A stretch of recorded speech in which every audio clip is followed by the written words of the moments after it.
Like all these men that she's around is in their 30s and beyond. And like, and her gimmick is exhibitionist. Exactly. Now, if it's a lady who's older, that makes sense, right? Yeah. But even though you're like, that's kind of dodgy as well. But at least then you'd be like, okay, she's not being groomed into this. Yeah, exactly. Because you would have thought, by the way.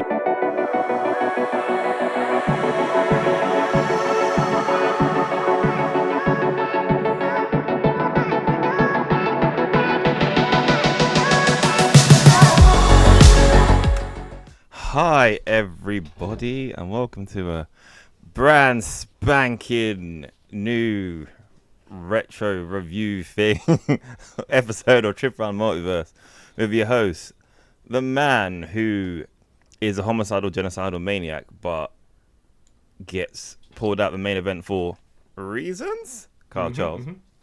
And the man who lives a vampiric lifestyle but not with the red viscous liquid, CY Chung. And today we are going back in time, and as it is the month of December, you know, Christmas and all that, we thought, hey, let's do a Christmas episode. And for some reason, I thought it'd be a bright idea to do the ECW/WWE version of December, the Dismember from 2006. What they call WWE ECW. Yeah, and it's ECW's only pay-per-view event for reasons like made very clear while watching the show. So before we get into the actual show, right? Let's talk about what was you watching wrestling in 2006? Yeah. Yes. Yes. Do you remember it fondly? No, here's the thing, right? When they first did the ECW One Night Stand in 2005, and you're like, it's ECW style. Yeah, it's like an outlier ECW event under the WWE banner because they had all the swearing, had the hardcore elements which were done well. Yeah. Not like when they had the WWE had the hardcore title in 1999 and thereabouts, where they're just smacking each other with weapons, but no ring psychology, so to speak. Yeah, it was just weird, pointless violence. Yeah. Which is what Vince probably thought ECW was, or tried to make it look like ECW was. Even though the other elements that made ECW were stolen and used. Yeah. But not in the same area that ECW used them in. Yeah. I remember, like, because I think I was watching. I think this was like the year I was like really, really into wrestling, because I think I would have been just about going to uni. So, you know, uni, your timetable was whatever and all that stuff. So I got really into like wrestling more than I did before. And I would like stay up to watch Raw and ECW and all that. Yeah. And this when I was dabbling more into like TNA and all this. So I would say I was a wrestling connoisseur back then. Wait. TNA wasn't around when you... You mean like during that period where TNA, where ECW died and TNA? Yeah, not about right, like this year, like 2006. So you know you had like the Samoa Joes and AJ Styles, Christopher Daniel Beast and all that. So I was kind of looking forward to this, like ECW in general. Like, it could be cool, you know. This is before, you know, I became cynical. Wait, okay. So were you a fan of ECW? I don't know, because I watched ECW when I was, so they used to show it on Bravo here in like 97, 98. Yeah. And so I would have been like 11, 12. So I'd liked it, but didn't like it at the same time, because they'll show like half an hour a day. Yeah. So it was weird, like, it'll cut through a match and the next day you watch it and you're like, okay, what? And I did like characters like Raven, but I kind of Raven from WCW, and Rob Van Dam. Obviously, he's the standout guy in ECW. But so this, when they kind of teased this coming, and obviously, you know, if the one night stand shows were pretty good. Well, okay, there might be hope, you know. What's the worst that can happen? And Yep. This was part of that. This was what could happen. You see, I wasn't a fan of ECW back then. So they had ring. See, here's the funny thing, because they had well-booked segments where they let the people who can do certain things, and the people that couldn't do other things, they let them do the things that they can do well, aka Sandman and New Jack. Yep. Yeah. Well, New Jack does something else very well, but that's kind of something. That's another altogether. And so, and it was like, wrestling is wrestling in the sense that I think when we came into it, it was kind of the PG era with the whole Hogan stuff, right? And then it shifted to the Attitude era, which became a 15, but they still never swore. Yeah. And then ECW get the swearing and stuff, and then you're like, it's like the level beyond the level that sometimes you're comfortable with. More like CZW now, which I'm like, I don't. Yeah, I can't watch that. Yeah. So I think I tried watching that around this time. Like, obviously, you know, and this was like the early days of YouTube as well, wasn't it? So we had those people making combinations like Super Dragon and CCW and stuff like that. And the CCW stuff always kind of made me like, oh, really? This is too much for wrestling. I will say, like, when AEW does it, it's like there's certain there's you can do it to a certain point. Yeah. But if you fill up the entire card with it, that's when then you're like, I don't want to say necessarily desensitized, but you're like, the next match then has to up it a level in your head, logically, and then where do you go? There you go to Carl Fletcher and Mark Briscoe trying to kill each other, like the screwdriver with the on the top rope brainbuster, which you're like, nah, that's not gonna happen. Yes, exactly. Unless it's New Jack, then all bets are off. Anything's possible. New Jack, and not in a good way. Oh. Yeah, exactly. So when they did the ECW Revival, and I'm like, logically, what's the point? Because you know it's not going to be booked like ECW, what made ECW good. If you're having normal matches, but it's called Extreme Championship Wrestling, how do you make adjust it make sense? that? And then it's the cartoony presentation of it. Also, making you know that it's a feeder organization, because it's like NXT now, which makes sense because it's called NXT. You know what it is.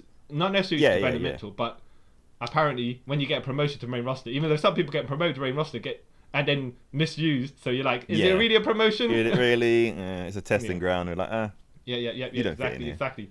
And that's what ECW was. Like, blatantly, they just made sure you knew. And then the people that Vince didn't like Christian, get demoted.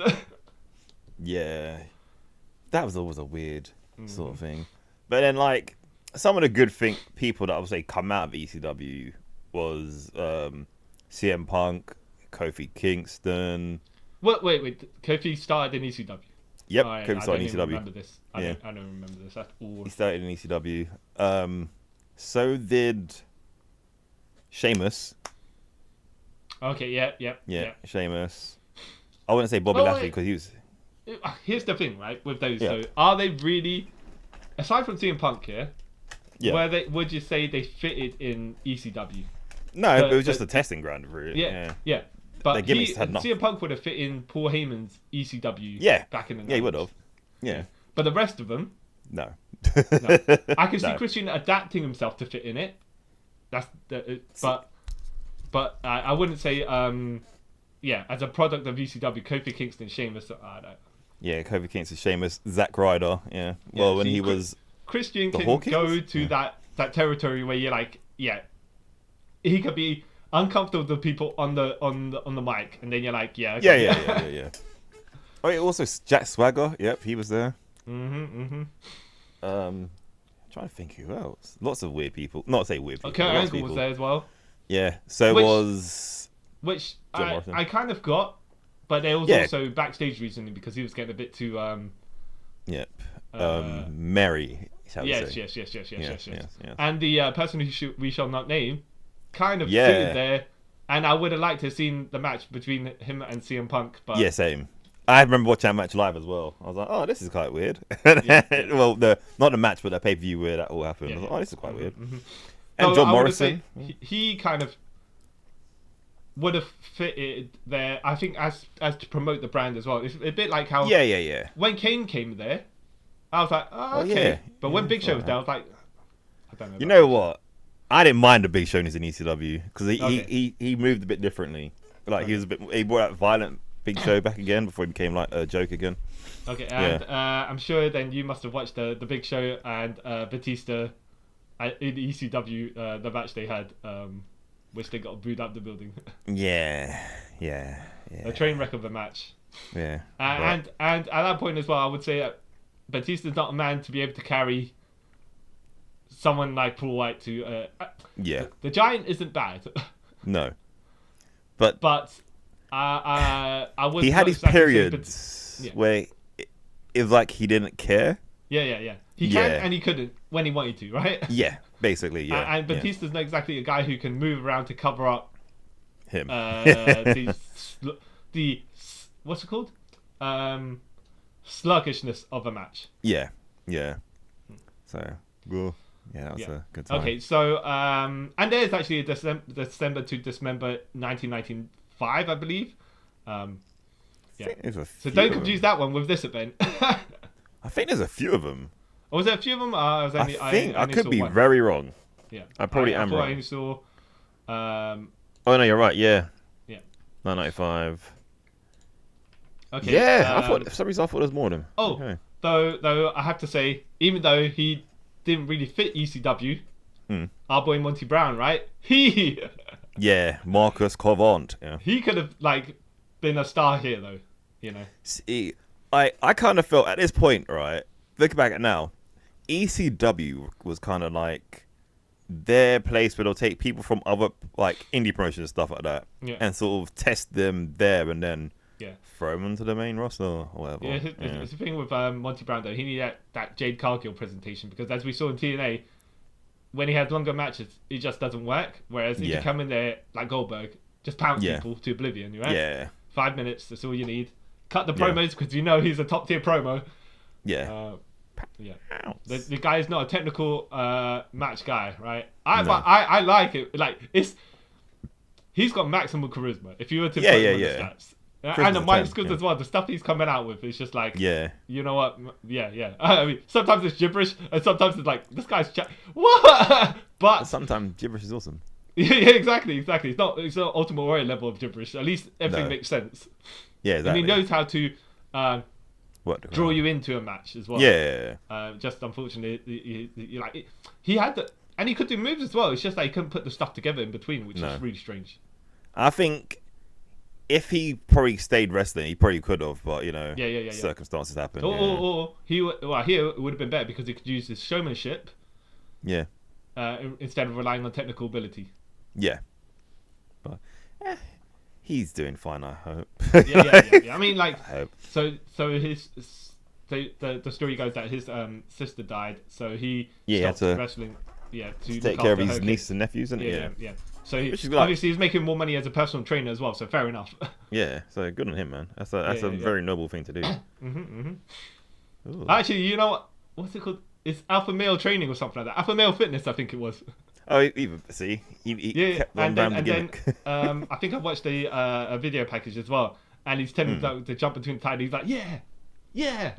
He's like his character. Yeah. It's not like the Scott Steiner video, which is all character. Yeah, which is super weird and uncomfortable. Yeah. Okay. But yes. Before this event, when you heard the lineup and everything like that, did you have high hopes? You know what's funny, right? Again, I distinctly remember this. Like I was saying, back then, I was watching Raw every week and stuff like that. And even episodes of ECW. But then, the closer and closer it got, even when you watch his show, I think they didn't really announce. They didn't announce. The only card the match he announced was the obviously the Chamber, Chamber, and I think 2 days before they announced the Hardys versus Eminem. Everything else literally was like made up on the spot. Because I remember watching this live, like this feels weird. Yeah. Actually, you know what is really funny is when we get to it, the actual cage, the Elimination Chamber match. Yeah. It's quite interesting to dissect as Yes. as a way that is put together to try and do something which Yeah. did not succeed. Yes. Yes. Yes. So so obviously it's the longest match as well. Actually, the thing is, as far as cage elimination chamber matches go, I don't think it's that long. No, it felt quite short. Yeah. Yeah. But then, as we go to it, we'll probably have the most to speak about it. Anyways, Yeah. because it's like a bit by bit breakdown you could start. All right. But you did not watch the dark match that was in front of everything, right? No. Steve Richards versus Rene Dupree. I also did not watch that match, so we'll just skip onto the main card. Yeah, it's not on the Netflix version, so yeah. No. The Hardys, which is Matt and Jeff Hardy, of course. Oh, wait. Broken Hardys, though. You said it wrong. They was actually Team Extreme. Oh, okay. That threw me off. But versus Eminem, which is Joey Mercury and Johnny Nitro with Melina. Now I was like, is this the match? When I saw them announcing it, I was like, is this the ladder match? Where Joey Mercury, I thought the same. Yeah, and I was like, I don't really. It's actually meant to be a really good ladder match. I was like, but I don't want to watch it because I don't like seeing people get hurt like that. Yeah. But no, it was a normal match, and I was like, whew. Yeah. This is one of the only matches they announced before the pay-per-view. Which is hilarious. It's a solid match, actually. It's a solid match. Good. Going by the people in it, it's actually pretty good.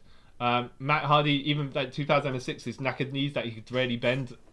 Yeah, okay. I was watching, I was like, did he always move like this?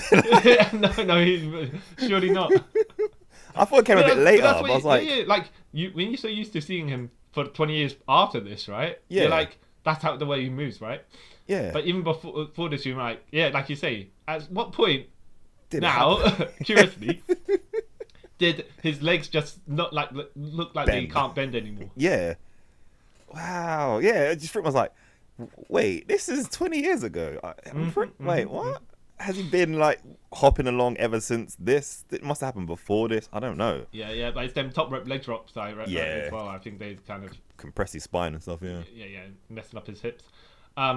Melina screeching and squealing, which I make sound like something else, but she does that annoying thing where she's outside and she's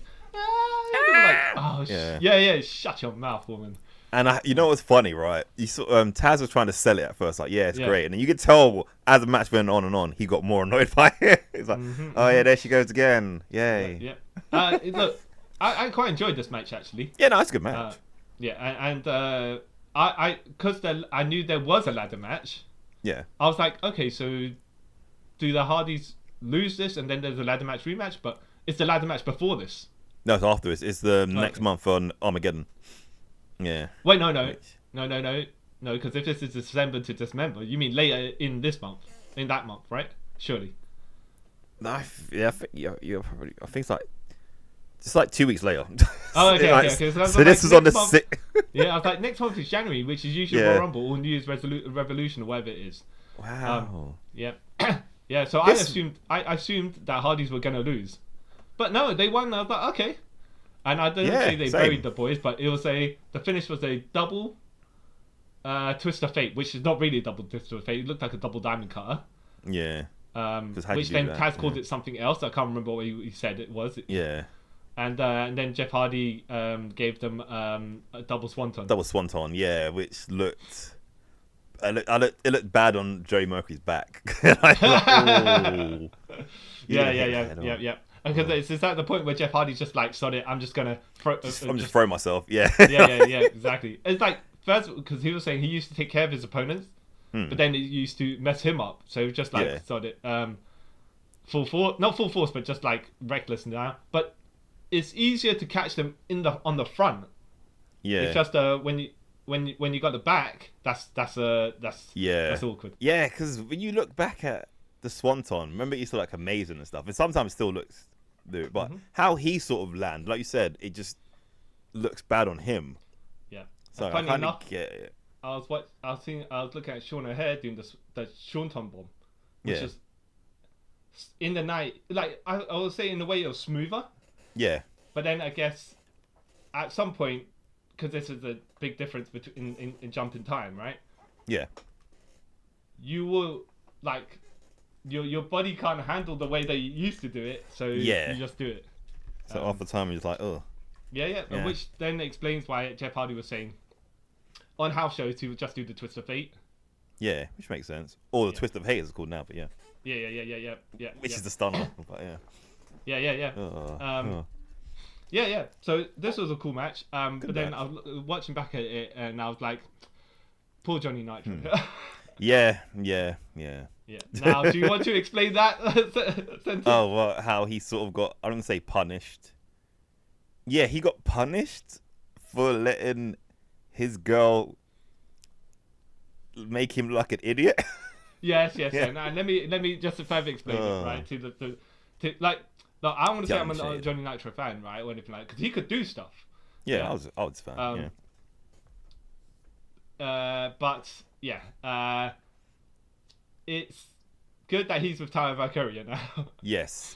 Tyler Valkyrie, because Melina used to cheat on him with Batista, except that she'd make Johnny Nitro drive her there. Yeah, or he knew. Yeah, it was weird. Sit there while she has dinner with Batista. Yeah. Then he's got to go and pick her up afterwards. Like such a weird. Yeah. Weird Unless you have an open relationship, which is fine, right? Yeah. But this doesn't seem like it was that way. It doesn't seem like a two-way thing. Yeah. And then he kind of got punished kind of for it, innit? Yeah. But then again, here's the logic, right? And not to say whether Johnny Nitro can fight Batista, okay? Yeah. And I reckon, by the way, going by this logic, yeah, considering he does parkour and he's got the stamina, Yeah. As long as he can weather out the damage, Yeah. he can eventually win. But when I talk, like these things, it's not as if, by the way, you're going to buy the stats, blah blah blah. It doesn't work out like that, See, this is gonna sound weird, but right? he can't. He will get punished either way. If he fought Batista, he didn't fight Batista. Yeah, so he's getting lose such a scenario for him. Yeah. But even I think in a fight, because of like Batista's how he grew up, I reckon he would take Johnny Nitro and maybe take it a bit too far because he has been to prison. So well, it's the thing as well, and Batista has had actual fights as well. Even though you seem gassed out in the first 3 minutes fighting the guy, but that's different because when you are in a MMA match and stuff, and you are at an advantage, it's one of those things where you can't criticize the guy for low stamina.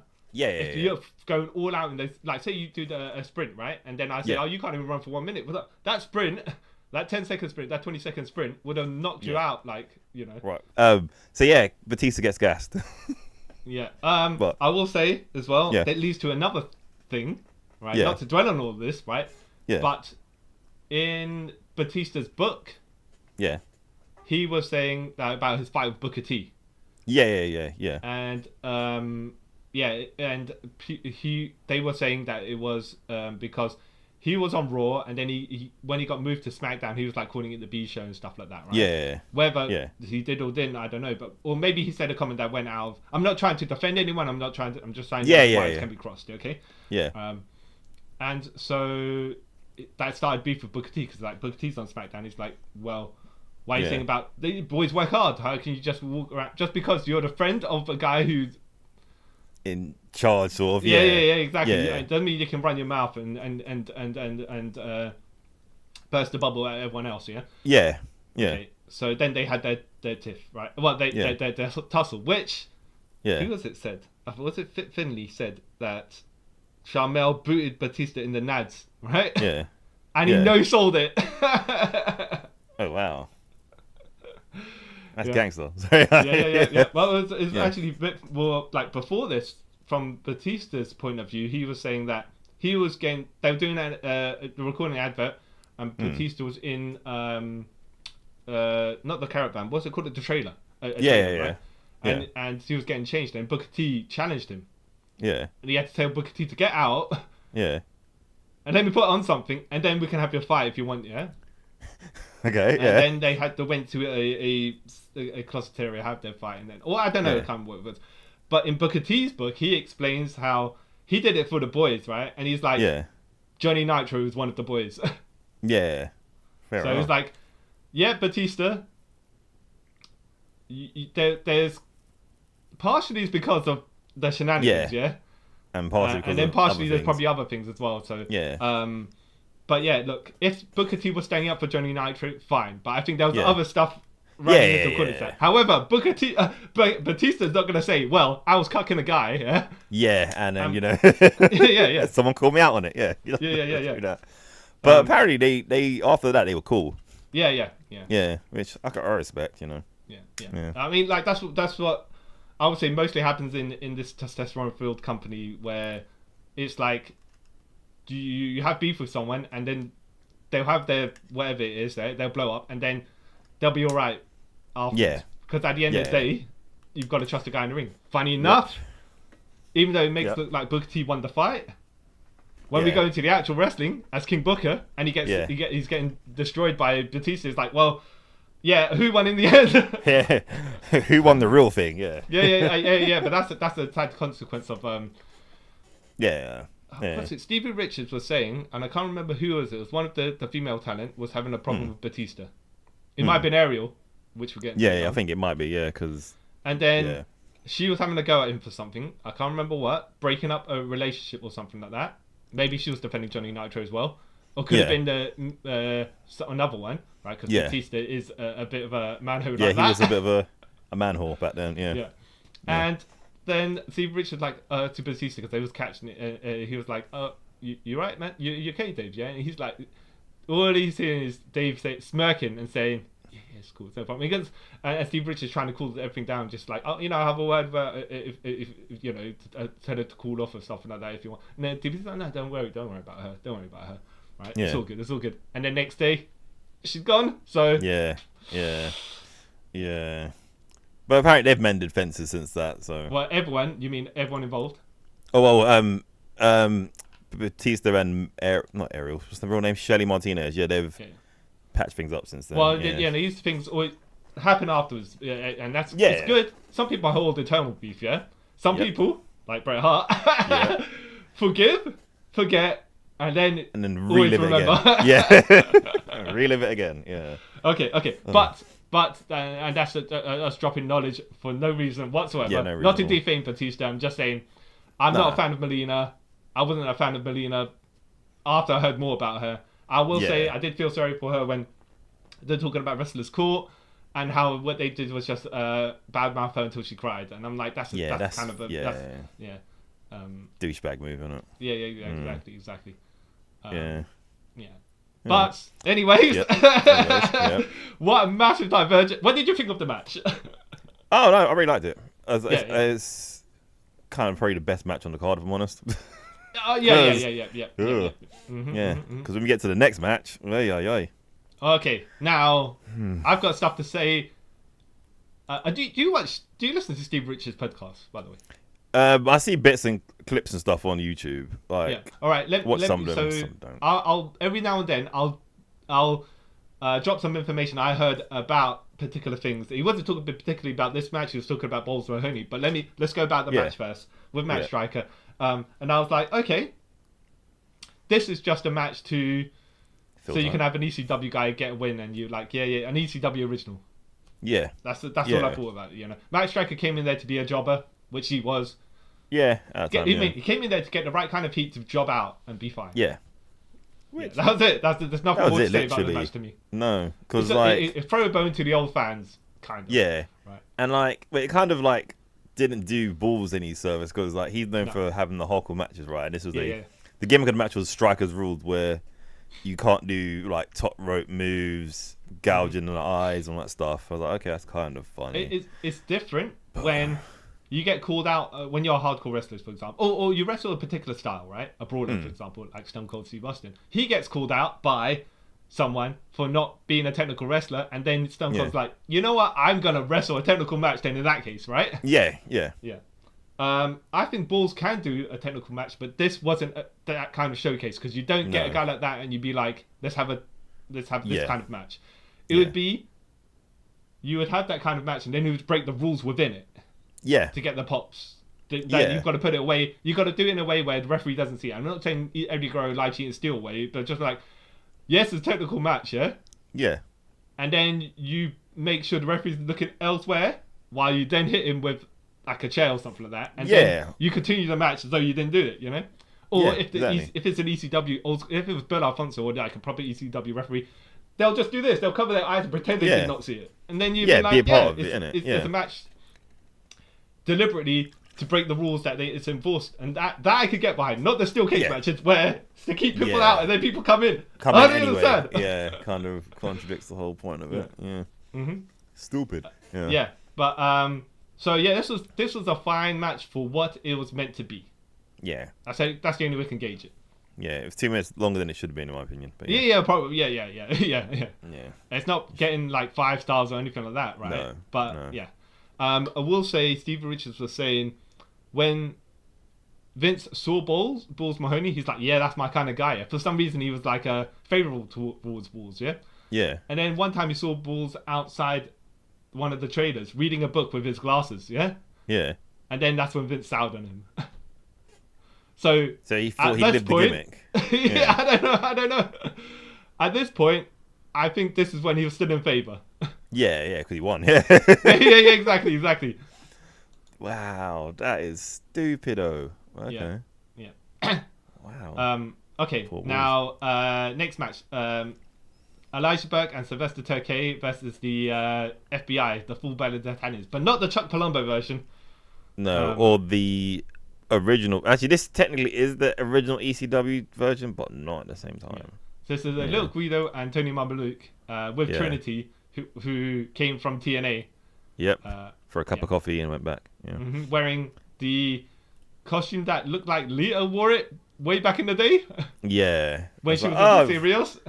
Yeah, he's like, they're trying to do Lita again. Okay. Yeah. Cool. Even though Trinity can do that stuff, I don't think she got Yeah. enough of a showcase to do that stuff. No, not in WWE. Anyway. And this is No. not Trinity Fatu, by the way. This is the No. white girl Trinity. Yeah. But yeah, that was. Look, This was another the match. So gone. Yeah. And I'll say this is another match. Was like they literally announced as the match happened. Like, oh, okay. This Cool. was the match to. Oh yeah, we put one of your guys over in the previous match. Now we put Yep. our guys over. Yeah. What's the the book? new faces of the company? Like, okay. Yeah. So it's just like we'll look. As the owner of ECW now, Yeah. I will book the matches that I want. Yeah, but I Yeah. will throw a bone to the people. Yeah, Just to make it look like I am not the one in control, even though Yeah. you are the one in control. I pretend I care about the history of this company. Yeah, Yeah, sure. yeah. All right. Yeah. So you can win a lower tier match, but I will win a more higher tier match. Yeah. Which is Okay. like, really? Okay. yeah. Sure. It was also fine. I want to say it did what it's meant to do, but after when you see the booking, it's just like it's just to showcase the people, one set of people, and jobberize another set of people. Yeah. But then when you look at this match, right, not being bad or anything, when you see Elijah Burke, aka what's his name? The Pope, Pope. D'Angelo Di Niro. Yeah. And Sylvester Terkay, right? Two men-looking men, right? And then you got Little Guido. Again, he's actually a good wrestler, right? Yeah. And then Tony Mamaluke, who looks like his teenage cousin. It's like, Yeah. Who is gonna win? Well, yeah, but that's the issue, isn't it? Because it's not exact. For example, like when Kidman and Ray were WCW tag champions, and not the cruiserweight champions, the proper tag champions, yeah. Yeah. Or when Kendrick and Brandon London. yeah. No, Paul London. Yeah, exactly. They were tag champions. They got treated equally, even though. Yeah. But these guys did not. Nah. Because I even think, if I remember correctly from the original ECW, like, Tony Mamaluke was always sort of like seen as a joke anyway, so. Yeah. Like, Guido was taken seriously, but when you put him with that, you're like, you can't really take these guys seriously, can you? It's like, you can do a smaller guy justice. Yeah. Vince does not like people that are under 6'2" for some reason, and even if you are 6'2" like Christian, he still cannot like you, and then you've jobberize again. Yeah. But he's a weird person. But this was just like, okay, we got guys we want to get over, and we got guys that we don't care about. So, Yeah. this thing would be completely different if Paul Heyman was on the book. However, even though he can argue his case, he doesn't get to say. Even though also people are like ECW is his company, like you would assume, but we know how these things go. Well, if Paul Heyman was booking it, things would be very much different. Yeah. Oh yeah. But what? Yeah. So, but this match went the length that like just like a sub 7 minute match, and you're like, fine, Yeah. it is what it is. I got nothing to say about it. It's too short to be bad. Yeah, it's too short to be bad. However, you can have matches which are terrible in this length as well. So Yeah. you know. Like, it didn't offend me emotionally or physically or anything like that. But Yeah. did it need to be there? Like, half the matches on this card? No. Well, no, but you say that as well. But let me just put it this way, right? This is meant to be a 3-hour pay-per-view. Oh, yeah, good point. Yeah, and it ran 2 hours and 15 minutes. Yeah. So what happened to the other 45 minutes? Yeah, good point. So some of these matches could have been longer, right? Yeah. Yeah. Been. Or as the cage match, the extreme cage match, some of the people in that match could have been in there longer to extend it. We'll get back that to that in a minute. We'll get into our opinions of that when they do get to that, right? But very soon, apparently. But yeah. Yeah, a lot of these matches were short for no reason, and I think they had more talent they could have had as, but like started another match in there or something like that. Yeah, could have. Yeah. Anyways, Davari versus Davari with the Great Khali. When Great Khali came out, I was like, because it was his theme song, and I was like, he needs to be. I can't remember. I don't think so though. Right? Yeah. I can't remember. And then Tommy Dreamer came out, right? And then Davari was starting the match, and I was like, oh, okay. All right. Yeah, because I'm trying to remember now, because I can't remember if he started in ECW first, then went to SmackDown. Because I know he became champion in SmackDown really quickly. Great Khali? Yeah. Yeah, it was because someone was injured, right? And I think it was Mark Henry. Or was it Batista? One or two, yeah. Was it Kurt Angle? I can't remember now. It was someone. No, it might have been Batista. It might have been Batista, you're right. Yeah. Maybe, yeah. God. No, because there was one time Batista was injured and Kurt Angle won that Battle Royal. And I think there might have been another time Batista was injured and the Great Khali ended up winning it. Yeah. Or Edge. It was someone. Yeah, it was someone higher up on the card was injured. Oh no, Undertaker. It might have been Undertaker. Yeah, because they had a battle royale and he won it from that, innit? Yeah. Yeah. And then this was I believe, and you can correct me if I'm wrong. This is when Undertaker and Batista had that cage match where they both dropped out of the cage at the same time. Then Mark Henry came in there. And then Batista. No, because then Edge cashed in. I'm thinking of something else. Yeah. I'm thinking of Edge. So your boy Edge. Okay. Now. Big boy, yeah. This match was also fine. I got nothing bad to say particularly about it. Yeah. It could have been much worse. Yeah. The ending was the ending, and this was one of those endings where you're like, okay, we put one of your guys over. We put our guys over, right? Yeah. And now you got a homegrown, like Tommy Dreamer, a homegrown guy, but we can't bury him, yeah? Yeah. But we don't want him to win. So yes. So he gets rolled up in the most pathetic roll up ever. Which looked like a 2 count, which I was like, wait, what? Yeah. Because he didn't even like put on, like, they've already been put on the tights like enough to make it look like he was cheating, even though I've never understood the putting on the tights. Oh, it's just because then they can't kick out, you know? Oh, okay. Yeah, it's the extra leverage grip. Yeah. Oh, okay, yeah. Well, I'm going to say, what you can do, is get your brother to schoolboy you, and then you try and kick out, and then you get your brother to schoolboy you while he's holding your trousers, and then you'll see maybe there is a difference. Yeah. Kayfabe there is, and I think they're probably they you know it's probably a real yeah. But meh. Okay, so I think probably they should have just went to the DQ finish where Davari takes the Dreamer DDT or something like that, rolls out the ring, runs up the ramp, selling his head, and then Tommy Dreamer chases after him, and then they do the thing with the Great Khali, which they did do, you know. Yeah. Because then you could have had a non-finish, and people, I think. Yeah. Would have been fine. Made no difference. It doesn't really matter. It's a throwaway match that didn't. It would have made no difference. Exactly. But the thing I thought that double chokeslam, double arm chokeslam, that looked rough. Oh yeah. I was like, did Tommy Dreamer need to take it? No. Did he probably volunteer to take it when they said? Yeah. Yeah. Did he instantly regret it? Probably. Yeah, I think he did. Because I feel like his reaction, like, that looked legit to me. Like, I am actually hurt. I don't know why I did this. Yeah. The paycheck's not worth it. Yeah. Yes. But it was. But yeah, it was fine. Match. It could have been a hardcore match. It would have made like this. This was one of those matches. Like other than the Hardys match at this point, all these matches didn't need to be there. No, yeah. At the same time, if they weren't there to buffer the card, you'd be like, yeah. And like, because they had no other titles on the ECW brand, it's like, all these matches, what are they for? Like, what does it mean? Yeah, exactly. Now, no wonder, by the way, they did not announce the card, because if I was going in here, if I like, other than the Hardys match and the main event, you'd be like, why? Why am I watching this? I could stay at home, watch this on television, paid $30 or whatever it was, and then okay. God.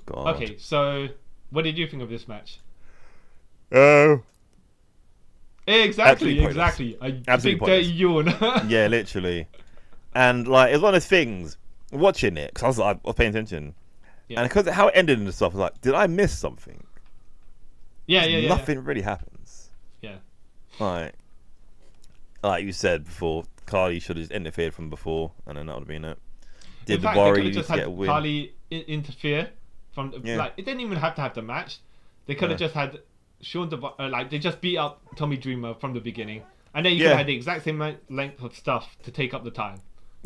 He could have this little bit of a comeback when, like, as a hope spot, like when he hits Carly with a weapon or stuff, and they get the cheers, and then he's like, But then it didn't need. It doesn't. It could have been a big angle that didn't need to be a match. Or you know what they even could have done, right? They could start beating up Tommy Dreamer, and they could have done a little thing for the fans. Another ECW original comes out. You know what I mean? Exactly. Something like that. But one they have not buried at that point, because because they already buried someone, which we'll probably talk about, that person getting buried before the match even happens in the In fact, exactly, because they play segments through throughout the pay-per-view, which we'll get to though. Okay, now next match, it is Kevin Thorne and Ariel, aka Shane Martinez, versus Mike Knox and Kelly Kelly, mixed tag match. And the WWE mixed tag matches are like, women can't fight the men. It's not an intergender match. Not even an intergender tag match. It's once that male or female makes a tag, then the other person of the same gender has to come in. So you can't really do hot tags, does it make sense? Exactly.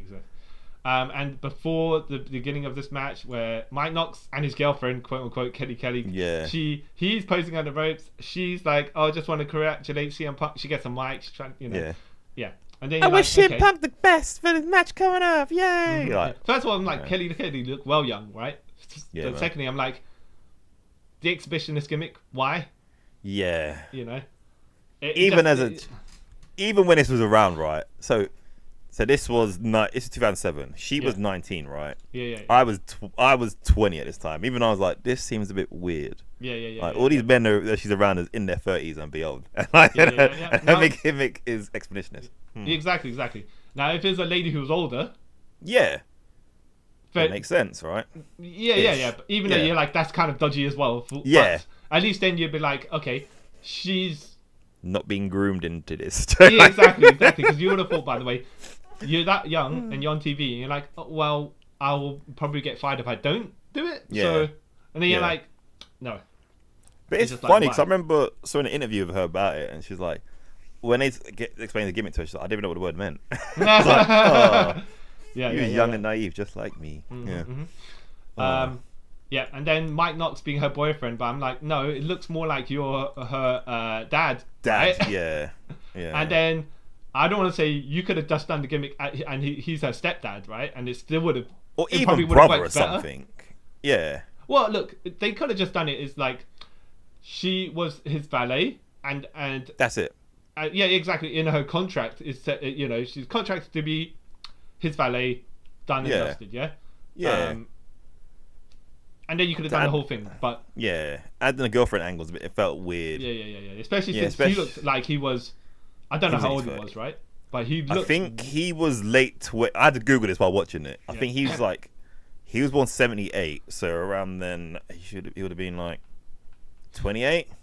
Yeah, but he looked double her age. Yeah, exactly. Yeah, you're like, this is weird. Even if you're 28 or going out with a 19-year-old, there's still something. Especially since, right? She's like CM Punk, right? And it's like, yeah, okay, but then why did you get with this guy in the first place? It makes no sense. Yeah, it makes no sense. And then, like the whole we'll just get into this match, right? This match was pointless and stupid, right? Yep. And this is gonna sound really weird. In the long run, when you think about it, right?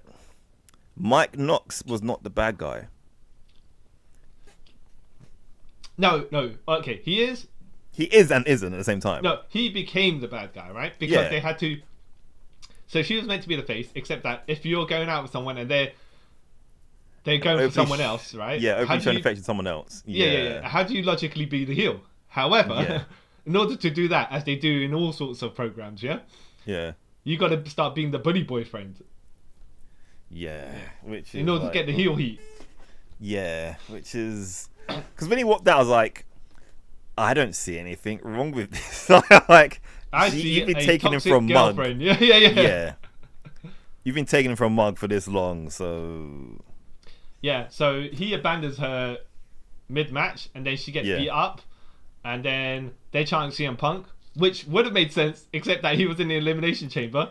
Though, logically speaking, he could have still come out, and then still been in the match, and it would have then wrapped around and made sense of certain things.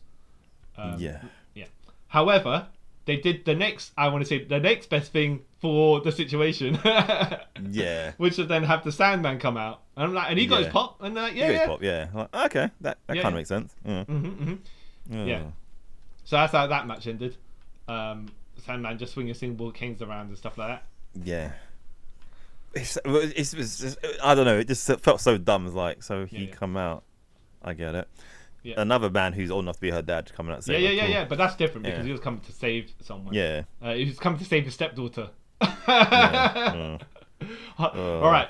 Maybe because he was hardcore hack back in WCW, and she reminded him of his sister Chastity. Yeah. See how I'm trying to wrap the law around? Yeah. Okay. You're trying to fill plot holes for them. That's and maybe his son was the age of what Kenny Kelly was around that time. So after he got crucified. Right. Yeah. Not the son. Sandman got crucified by Raven, right? Which then Kurt Angle complained about in ECW, and then they couldn't show the footage because he said he'd sue them, right? Because he's a Christian. Yeah. But then Kurt Angle, being a hardcore Christian, starts saying the stuff about that he said about Charbel. So bestiality. Which then makes things even more hilarious when he said he'd like to tap out Jesus. Yeah, that was the best. Anyways, like I said, this match was worthless, right? And but I want to point out, right? Shelly Martinez was dressed very inappropriately for this match. Yes. She was just wearing a thong, right? And a low skirt, and she bent over the top rope to try and get the hot tag or whatever it is, or and then you're like, I'm glad, right, that they had sense to just not have her ass right in camera view all the time, right? Yeah. Someone should have told her you need to wear it more. You know though, I feel like she probably did want to wear more, but I feel like they didn't want her to, if that makes sense. Yeah. Well, regardless of it, right? Yeah. If this was the Attitude Era during the time, they probably wouldn't even cut the camera angles. They would have just left it. Yeah, or made it even more like uncomfortable. Yeah. And that's why it's like, please, just woman, right? Nowadays, though, and ladies are more covered up and stuff like that. But nowadays, when you get an inappropriate, somewhat odd-looking angle, right? They will cut the camera to, like, say they've got someone in a pin, right? And they lift their leg up, right? They hook their leg, and then they'll start the camera angle there, but then they'll realize it might be awkward, and they'll switch the camera angle in the middle of the pin. Yeah. And you're like, okay, I see why they did it, right? But it's just a bit of a snap. That's a weird choice. Yeah. Exactly. You just let the pin finish at least, you know what I mean? It's only 3 seconds. But then, there's all sorts of strange people online. You know what I mean? Yeah. But also, as well, as we noticed, because it's not just that. Right? it's John Cena's baldness back in the day as well. Yeah, They'd switch the camera angles, and then you'd be like, it. Yeah. So you'd notice certain things. Yeah. Yeah, they'll bring more attention to it than it should be. That's why it is, isn't it? Yeah. I'm like certain like wardrobe malfunctions fine and stuff like that. Yeah. I get it. Makes sense. Yeah. Right? Yeah. But I don't. Mickey James, when she was Psycho Stalker, was wrestling around in the skirt as well, and she had. But she had like biker shorts, sort of. So yeah. She had wider underwear at the very least. Yeah. And like, I feel like no one benefited from this match, except for Kelly Kelly, obviously, because they were sort of grooming her to be whatever they're going to be. Yeah. But like, not Kevin Thorne. No, but you know what I mean, like to be a star-ish. Like Kevin Thorne. Her ring work, by the way, wasn't good here. No. But she got better. She got better. But then it was like, what's the point in having this if you know she can't do anything? Yeah. Then you just minimize what she can do, right? Yeah. And keep her set. But they didn't even do that. They try to make it. It's like, if you can't do it, don't like. Then everyone looks bad. And like, or you know. And like Ariel, like she has her moments where she's really good. Well, not good. She's okay, and then she's like, not that great. Exactly. Yeah. Exactly. Like I just keep remembering that match that she had in TNA, and that one night only women's pay-per-view, which I watched. I remember like, this is terrible, and she shouted out something. Yep. It was, Yeah. And what happened to Kevin Thorne? I don't know, because they joined the New Blood. Him, Elijah Burke, Matt Stryker, Marcus Covon, and someone else. They tried to get CM Punk to join. He was like, no, I'm gonna stay the original. He was forced in it, and then he was like, nah, and then he Yeah, because I think it's like this. I think they join. They become a group really soon, because I think at WrestleMania you have the New Blood versus, well, was it New Blood? Wherever they were, versus the Hardcore Legends, whatever they were. Yeah. Well, and Bobby Lashley was in this as well because he was the champion. Yeah, Lashley. Because I remember Monty Brown pounced him out of the ring, but it wasn't like, it was an awkward pounce because it's not from the center. Lashley, like the way it looked like, as far as the ring goes, Lashley saw it coming, so he tried to back away from it. Except that then he got too close to the ropes, and Monty still hit it regardless. And then Lashley went outside. But it's not like the Keith Lee Adam Cole one. where he literally threw him out. Yeah. or the one with the barricade as well, where he pounced him across hilarious. The barricade. Yeah. Yeah, there was one guy, I think in the Indies, he pounced another guy right out the ring into the audience. Oh. Yeah. That's not good. But you know how close they are, the audience are. So yeah. Not a huge jump, but like, you've got to make it across there, because if you don't, you're going to land on the barricade, and that's going to... And then you're dead, Yeah. So... Great. So how many matches in now? 6 matches in. 6, now we're in the main event. No. So without the dark match, we're 5 matches in, and only one worth watching. Yeah. Shows that this show. Yeah. No. First of all, and then we got a couple of inoffensive matches. Yeah. And there's some. Then we had one match that would have been better as an angle, and then one match we just completely eliminated. Yeah. So you're like, okay, will the final match, because we've still got like an hour plus. Yeah. Will the final match save the pay-per-view? Now, at this point, Sabu's meant to be in this, right? Yeah. And on the pay-per-view, they decide, nah. Right? After people bought it, right? Yep. They have him get attacked. By who? Yeah. We do not know. I don't know. Did we ever find out? Whatever, right? Maybe he attacked himself, for all we know. Yeah. And then Paul Heyman has to get Hardcore Holly to, for some reason, because he's in ECW, get Hardcore Holly to fill in. Yeah. And then you still have the promo, which plays as though Sabu's still there. Yeah, which was like, you guys really didn't think about this at all, did you? Yeah. Well, but it would have been suspicious for them to still have Sabu out of this thing, of the promo, and put Hardcore Holly in if it wasn't a last minute thing. Yeah, it would be a bit dumb. Which I'm like, okay, fine, it all makes sense, right? Whether they should have done that is a different question, Yeah. Okay, so yes, so we have CM Punk, Hardcore Holly, Rob Van Dam, Test, Big Show, and Bobby Lashley all in this event. Yeah. And I think. So Van Dam's in there first with Hardcore Holly.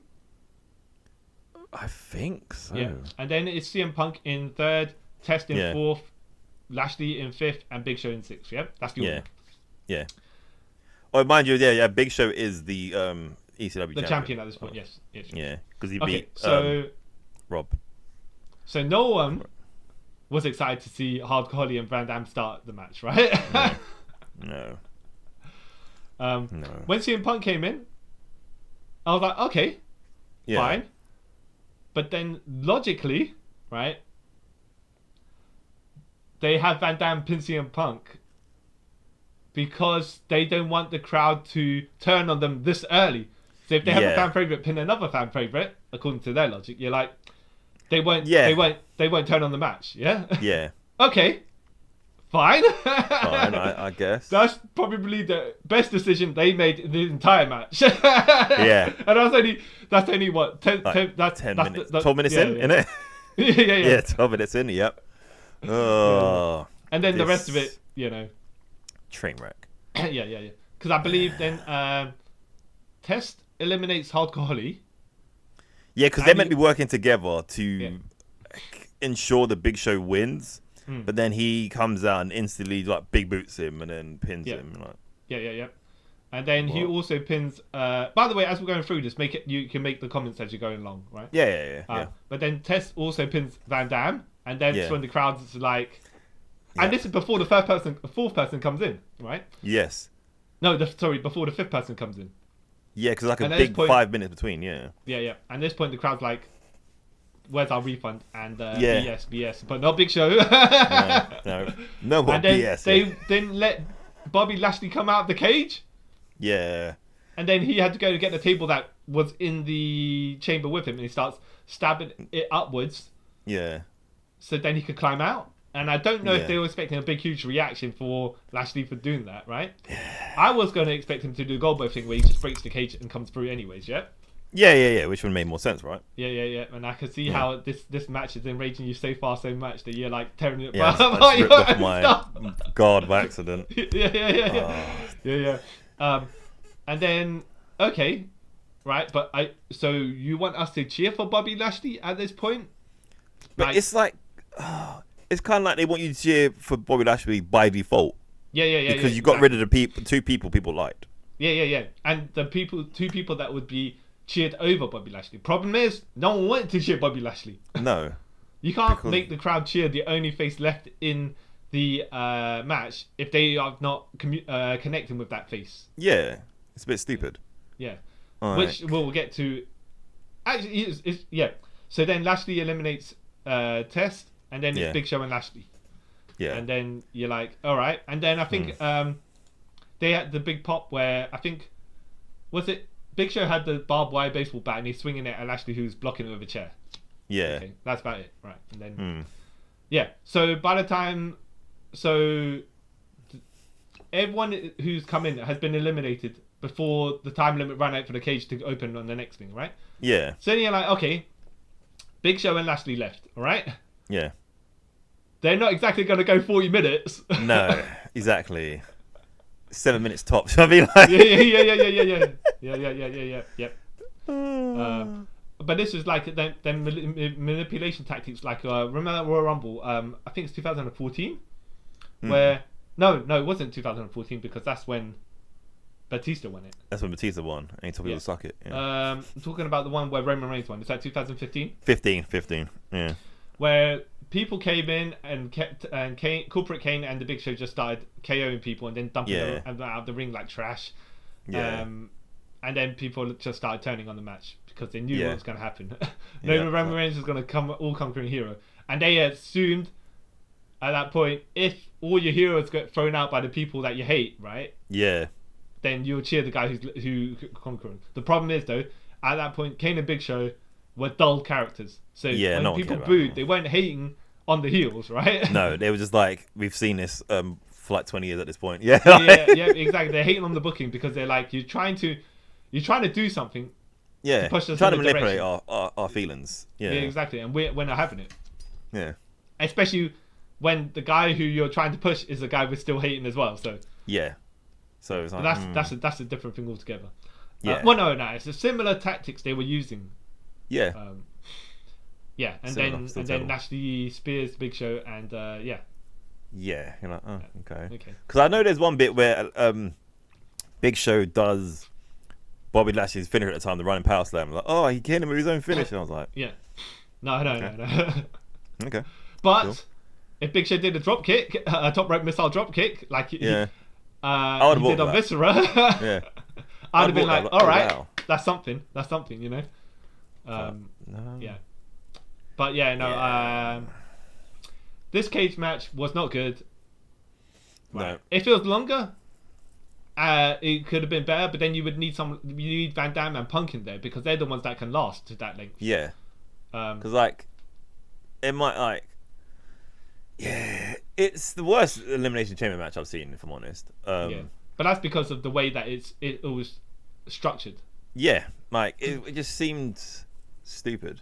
Yeah. So you had your heels, right, which were Test, Hardcore Holly, and Big Show, and then you had your faces, which were Van Damme, CM Punk, and Bobby Lashley, right? Yeah. Logically speaking, Yeah. you'd maybe not have. Okay, so you'd have Punk and Van Damme last the longest. Right? Yeah. Maybe not Van Damme win because you can't trust him because he got done for weed and. Yeah, which makes sense, right? Yeah. Yeah. Even if you're having Lashley in there to win, he needs to be the guy who assists the baby face in peril. Get the hope spot, the hot tag spot, but not without doing the hot tag. Yeah. Like you So could've let's kept just say, yeah. Go on. No, I was gonna. No, you go. No, because I probably might agree with what you're gonna say. Go on. So you either have okay, if you want Van Damme not in there, yeah, I mean the heel's got to get over on someone, right? Yeah, of course. Yeah. So probably Van Damme if you're not going to use him that much, right? Even though he has more connection to ECW, the old ECW, but then if you eliminate a guy who's like old ECW and they're still cheering for CM Punk, Yeah. then you've got them where you kind of want them because then you have Punk get beat up and you get Lashley rescuing him because they're the faces. Then you get a couple of eliminations in there. Obviously, you don't want Punk to be the last one with Lashley because they're going to cheer CM Punk. However, I mean, me and you book these things different, right? But if you're going to have Lashley go over, you need to get Punk with enough hope spots that you then do boo the guy that eliminates CM Punk. Because like it's one of those weird things, right? And I get where you're coming from as well. Because I'm agreeing with you what I'm saying. It's they run the kind of thing that they run a problem of, and it's like we kind of mentioned with the Royal Rumble 2015. Like if they kept Van Damme in longer, it would have got people's hopes a bit too much, and then he would have got out, and then I think they would have turned the match even more. It's kind of like with 15 because you had like I think it was Dolph, Dean Ambrose, and someone else. Bray Wyatt. No, because Bray Wyatt wasn't in that match. If I remember correctly. Oh no, that was the one where Bray eliminated Bryan. Oh, it was, isn't it? Yeah. There was someone that was a few people that you're like, okay, cool, they could could win. And once you get rid of those, that's like it's like flatline. You know what I mean? Mm-hmm. And the only way you could have saved that Royal Rumble was like, say, Jesus came out and like won the Royal Rumble. Like, oh wow, he's been dead for X amount of years. How could he come? So, like, this match, I think there was no way they could have salvaged this match. Like, they walked in like this is gonna be terrible. Like even this, logically speaking, they could have just had the cage match as a number one contender match, right? Yeah. Remove CM Punk and Van Damme from it, yeah, and the Big Show if you want, right? Yeah. Oh, hold on. Okay, how would you do it? So if you want to end the pay-per-view on a high, you would do CM Punk and Van Damme in a one-on-one match, hardcore, whatever it is going to be, separate from this, right? Yeah. So you could have had the ECW title as the semi-main event. Yeah. And then let them do the main event for number one contender, whatever it is. Or you have them last extensively long in this elimination chamber. It's just they're the most popular guys, and I don't think the crowd would have minded so much if CM Punk pinned Van Damme. Yeah. Yeah. But yeah, because imagine if Lashley pinned like Punk or Van Dam, that they would have righted. Yeah, but that's the thing, 'Cause- right? At that yeah. point, do you just go with it and turn Lashley heel? Yeah. I mean, like, if me and you were doing it, it'd be like, look, if we were forced to have this guy win, you just kind of have to turn him heel because he can't. Yeah, he can't. Yeah. Because him turning heel would be less predictable. Yeah. So Yeah, you would yeah, have yeah. Van Dam, CM Punk and Lashley at the end, right? The three faces, yeah. Yeah. And then you have to like basically do a turn with Bobby Lashley in the middle of it somehow. Probably we get booed anyway because they're the favorites, but you need to have that something that twists the knife in a bit more. Yeah. Like if he like turned heel and like murdered Van Dam or something, like Yeah.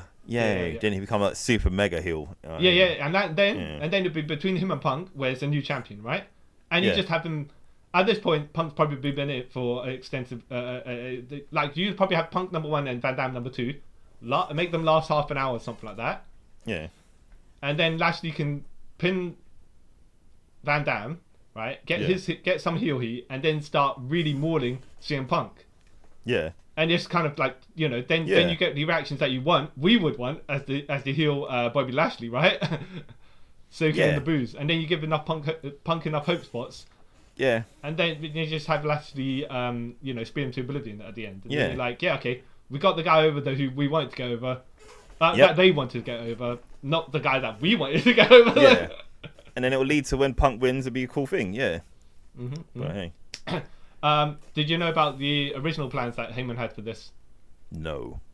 So he was going to have CM Punk and Big Show be in it right away, the first two people, and then he was going to have Big Show tap to the Anaconda Vice within the 5 minutes, and then everyone knows, of course, there's been a new champion. Watching, there'll be a new champion, and then he would have to book it when Lashley won, but the logic being, and Big Show was happy to do it. Big Show was like, yeah, I'll tap out. Yeah. But obviously, Mr. But, McMahon. Yeah. Paul Heyman don't have the final say. Because I think doesn't this lead to Paul Heyman getting fired or something? Yeah. So this went so badly that Paul Heyman got the blame, even though he's not the guy who has the final sign up. So it's like, okay. Yeah, I mean, he was the guy against certain things, and how can you be like, I'm gonna fire you because for the mistakes I made? yeah. But that's this company, isn't it? Yeah. Especially then, when I was up there in arses because they had no competition really. Yeah. But hey. So it hasn't aged well. This whole event. No. It never was well. No, that's the thing. Like, you get some things, right, where there's even some like old pay-per-view events and stuff like that. Yeah. Where when you go back to them like years later, like, oh yeah, no, you know what? It's actually not as bad as it is. Like, I want to say like WrestleMania 10.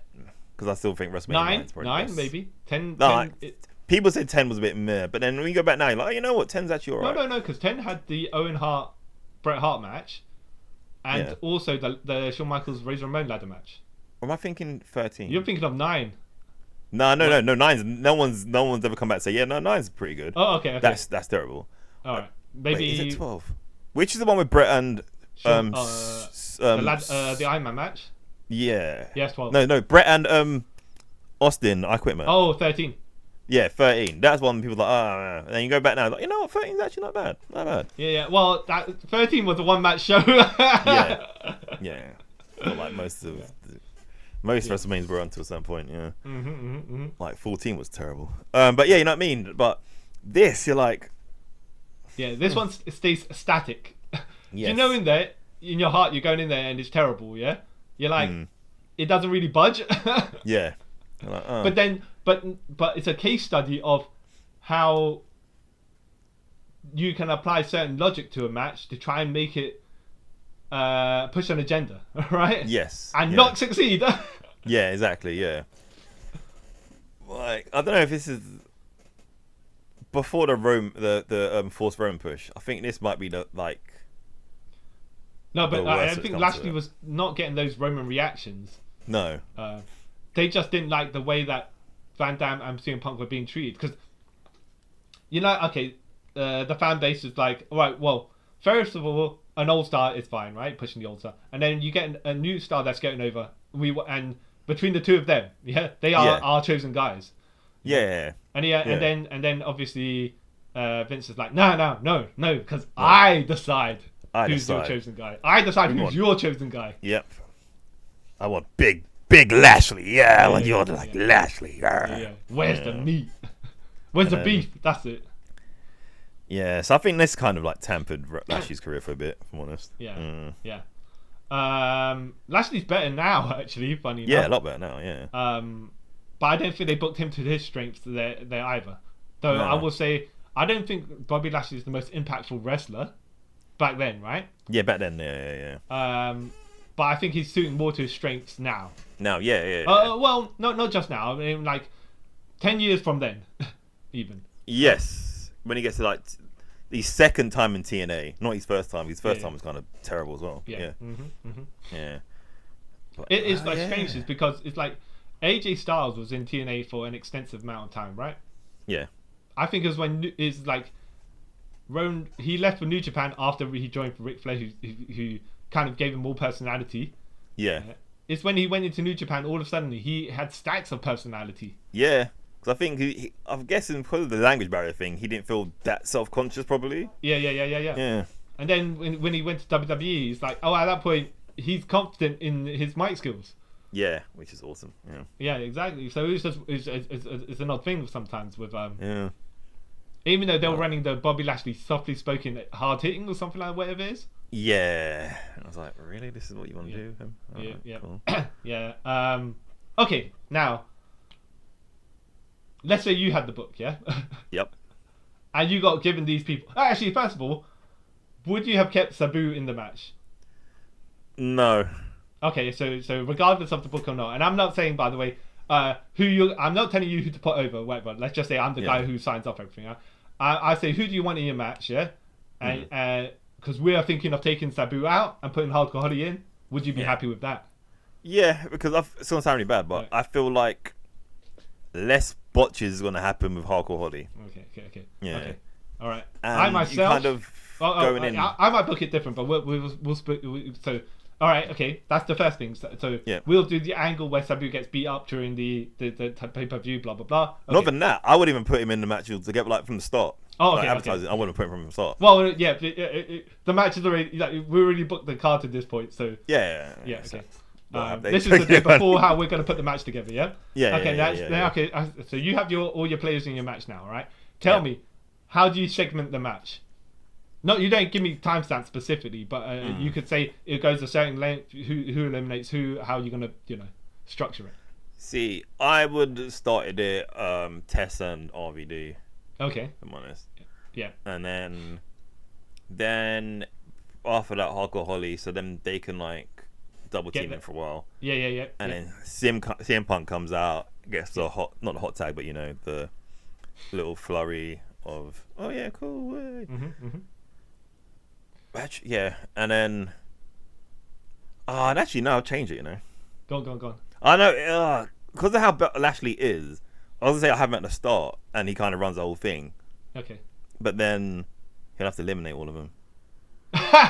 Well, you don't have to have Lashley win, by the way. You're booking it. You can do what you want. Yeah, I know, but I'm saying if I was still gonna have it the same winner. No. You can have any outcome you want. The most logical outcome for yourself. Put it that way. Oh, then I would have had CM Punk win. Okay. But yeah. So carry on to our point. So, and then they're all out. And then I'm trying to think how I would do this. Also, yeah, go on. Having Lashley in it makes it hard for me. It's like So maybe then in your case, Lashley gets attacked backstage. Sabu's still in the match. Hardcore Holly replaces Lashley. Yeah, because it kind of makes it easier for my booking wise. Because I'm trying to think of a way to make Lashley go out but not looking like a chump. Yeah. We could have him get someone powerbomb the barrier into him, which is what did happen one time. Yeah. Look, if you don't want, if you want to protect Lashley on his way out, then I guess you have to stub Sabu in. Yeah. Because he can take pin and it'll be fine. Yeah. Okay. I don't Okay. know. But either way, actually, yeah. So And by the way, that might be more logical because if you're having a guy who's known for hardcore, like, and in this chamber will probably be a chair, and they have to eliminate Yeah. the Big Show somehow. So yeah, weapons is the way to go, right? yeah, because my final two would have been Punk and Big Show, Okay. and then Punk kind of outlost him, and then actually Big Show's beating him, and then Big Show goes to do something. Punk uses his brains and like counters where it is the weapon, and then hits him a couple times with the weapon and snaps on the Anaconda Vice because he wasn't doing the GTS at this point. Yeah. And then Big Show taps. That's how Yeah, I you could. would have done it. Yeah, you could even do where Big Show goes to chokeslam Punk, and then Punk kind of, while suspended in midair, have to flips the arm over and puts him in the Anaconda Vice on the way down. Or even he could put him in a guillotine, bring him down, and then he just chucks out. Yeah, something like that. Right. Okay. Either way, but you still have. Okay, so you. How long would your match last? Considering, by the way, your pay-per-view is meant to last roughly 2 hours 45 to 3 hours. Roughly, yeah. Yeah.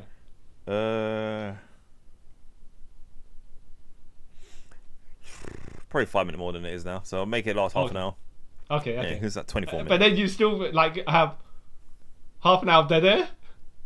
Yeah. Well, I'll throw on an episode of Raw Actually, I'll throw on an episode of a main event of a WrestleMania for the people in the crowd. Logically speaking, as well, if we had a book, you'd probably slip in a match in the middle somewhere in between all the stuff, and have it last 20 odd minutes, and then that takes up your time, right?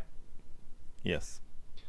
Okay. I would have booked the chamber differently to you slightly. Would I have CM Punk win? I don't. Look, my final two, probably from start to end as well, would have been Van Damme and CM Punk. Okay. And then, and then you might have you can have Punk pin Van Damme and be champion and be all right. At this point, you can trust Van Damme to be champion, or he was flying down the card. So, yeah, I think we both would have put Punk over.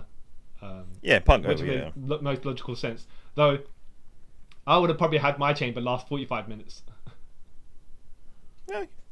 But I don't know with these guys. I don't know if you can drag that out for 45 minutes. Yeah, well, that's the thing, right? If you just told me it was Test, Big Show, Hardcore Holly, and Lashley, I'm like, you can't do 45 minutes. You cannot. Absolutely no. Yeah. But yeah. I would have had to, unless of course I was going to do the thing where I have to turn Lashley because he's been told to be the champion and stuff like that. So, Yeah. But I don't think the crowd would be a negative response if your final match ended up essentially Van Damme versus Punk, because it is technically old school versus new school, and the guy that was the future of your that organization, versus the guy who's a long stay. Yeah. But I don't know. Me personally, I would prefer the last people to be babyface and heel rather than face. Well, But then at that point, you could But to be fair, they were two biggest faces in ECW at that point as well. So, and then you're like, who's the number one guy in ECW? So I would have that's the way I would have run it. A bit I don't want to say necessarily Rock versus Stone Cold, because they weren't on that level, but it is something that I would say the crowd look forward to, but they never built towards a Punk versus Van Damme. Never really face versus face feud, but they never went in that direction. So crazy. Yeah. Okay, let's just say, for example, Van Damme wasn't black in the doghouse. Would you still have him win? I don't know, because I feel it's gonna sound really bad. I felt I'd see it in that time, 2006. Yeah. Like Van Damme had already peaked. Yeah. I had Sabu in my match, maybe, but then I have to work out who eliminates. So I'll maybe have Van Damme eliminate Sabu, and then we'll go to then that's our final three, like with Sabu, Punk, and Van Damme. I don't know, but then what about? So you're gonna just job out the heels really quick then? Well, Lashley's also a face. so yeah. I don't know. Yeah. Well, look, I might have Lashley eliminate the Big Show. Yeah. Yeah. and then then who's that I'm left with? Test. Well, Test might get eliminated first in that case. I don't know, man. Yeah, probably. Even I thought Test. I don't know. I was a big fan of Test at this point. Well, okay. Well, yeah, no, but I get what you mean. yeah. And then I would have to have Lashley eliminated by the four faces, because they would have to do that. If you're going to protect Lashley, then like you say, you either not have him in a match, or you have him get everyone hit their finishes on him. Even though at this point, like you're saying, Punk's not using the GTS, so I'd have to figure out something like a high impact move for Punk to use instead of a GTS. Yeah. Because he didn't start using GTS to. And what was his signature? He was on. It was like rock. Anaconda Vice still. Yeah, no, but as in he had the rock bomb into the Anaconda Vice. Or something like that, right? Yeah. But maybe it'll have to be a knee in the corner with using a chair. Yeah, probably would have been. Yeah, make more sense, doesn't it? Yes, and you're speaking about Test, right? So RIP Test. What did you think of him when he came in? Because what they were trying to do, from what I'm hearing, Triple H, right? They were trying to do they were saying, oh yeah, he's going to be the next Kevin Nash, and then Triple H says, no, he's no Kevin Nash. Yeah. And I'm like, trying to bury the guy right away. Yeah. I don't know, like I always found Test cool. Yeah. But then when he started getting huge, I was like, oh, this is yeah. I think he got, when he got bigger, he got worse. Yeah. I'm not saying not necessarily lazy in the ring, but he just wasn't as mobile. Yeah. So I think the time, what I really enjoyed him was, when he was at Team Canada, where it was the non-Americans, and he still had the long hair. I was like, oh, that's pretty cool. And then, because he wasn't big then, it wasn't too after he cut his hair and he had that weird beef with Scott Steiner over Stacy Keibler. Then they joined together and that weird stuff. And then he left for a bit and then came back, and that's when he was like huge. And like, oh, this isn't great. And then he went. He still had a sick big boot. Then he went to TNA, and then Punisher Andrew Martin. Yeah. His big boot looked really good though. It looked like he was actually taking. But I did like the gut wrench powerbomb that he did.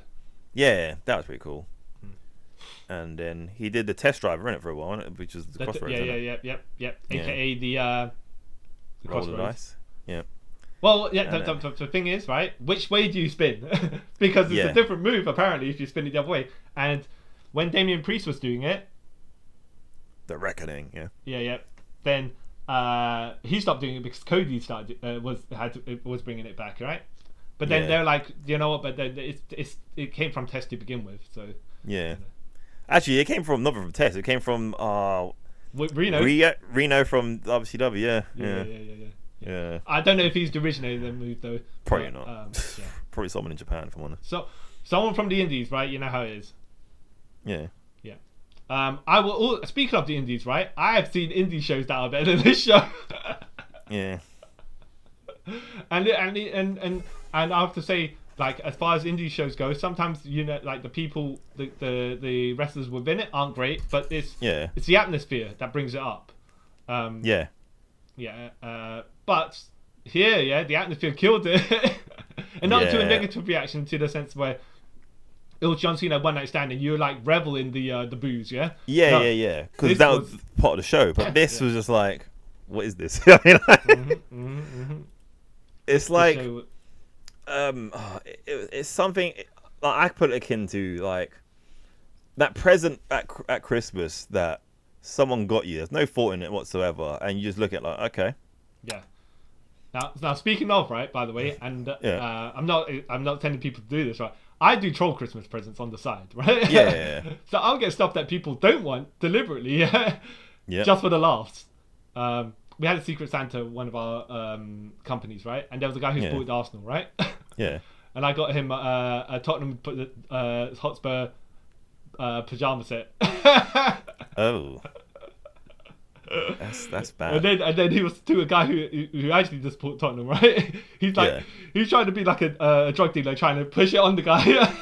Like, you want this, Maybe laugh. That's what, like, so. But this is the opposite of that, where it's like, I'm gonna troll you and you're gonna love it. accept that. Yeah, like I'm not gonna love it. I could get behind some troll booking sometimes, right? Yeah. But not on a large scale like this. Yeah. But it's if it's troll booking and it's entertaining and we're also in on the joke and it's like, yo, yeah, I know you don't like it, yeah, but at the same time we're both gonna have a laugh of how much you don't like it. That's fine. Yeah.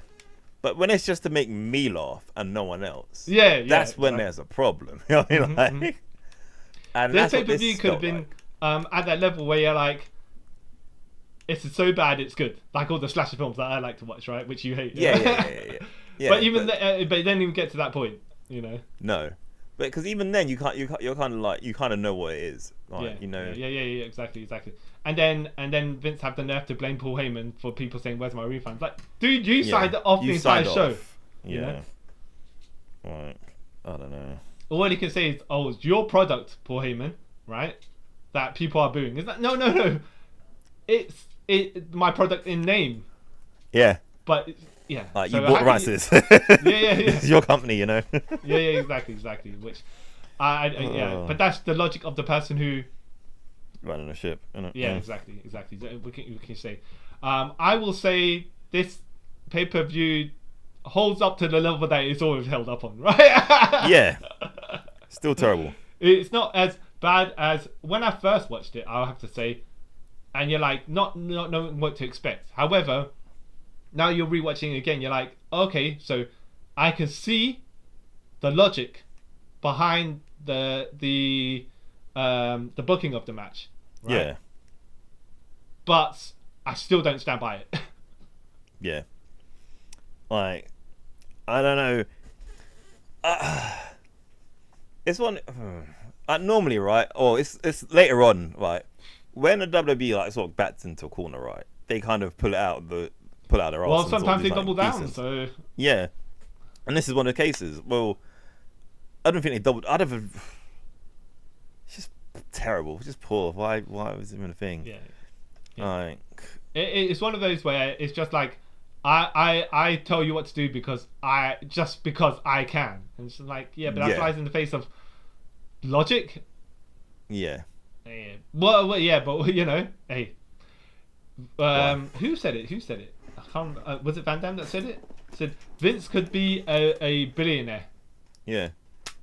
But instead, because of his stubbornness, he's just a bit. To be fair, millionaire's money, but sorry. It was CM Punk. It was CM Punk doing the pipe bomb. Yeah. Exactly. But he could make more money, right? Yep. But he chooses, you know. He chooses to do stupidness and then stays a millionaire. Yeah. Yeah, exactly. Dumb. Not saying money's not nothing to stiff at, but it's just that no. The logic of yes, you could do so much more. Yeah. With the advantage you've got, and you just decide, nah, I will just throw my money away because of my opinion, you know. Yeah. But overall, the entire pay-per-view as well only had one good match. Yeah. And I wouldn't even say that one good match. Like, that's a solid good match. You know? Yeah. And that was the first. It's a match I would actually, if I would watch, even if I weren't watching this pay-per-view, I'd watch that match. Yeah.